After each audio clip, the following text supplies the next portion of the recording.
What's going on, guys? Greg from Buy or Build. Today I'm going to show you guys what the Hondata Pops and Bangs tune sounds like on the FL5 Civic Type R. I do have an AWE touring exhaust, so it is going to be louder than if you had a stock exhaust. It does have a stock downpipe though, so it is going to be a little bit more quiet, but it's still pretty loud. This is the Stage 2 Pops and Bangs. There's the Type S, then there's the Stage 1, and then there's the Stage 2. Stage 2 is the highest version of the Pops and Bangs.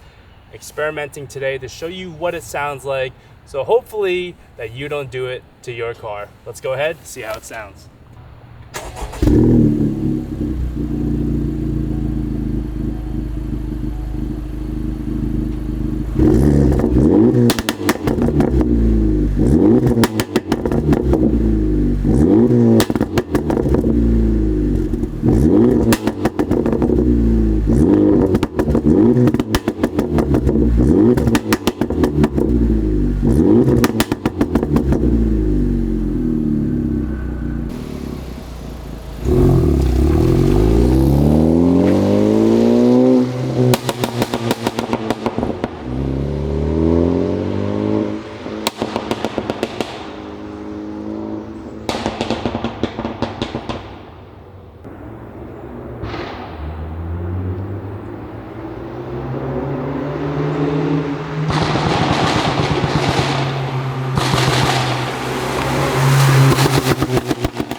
Well, guys, that is a demonstration of the Hondata Pops and Bangs.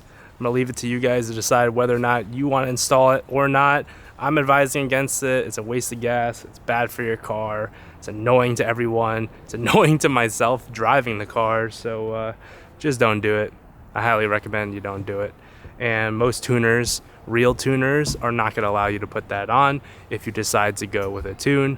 So that's it, guys. Demonstrating the Pops and Bangs. Now time to take it off. See you in the next one.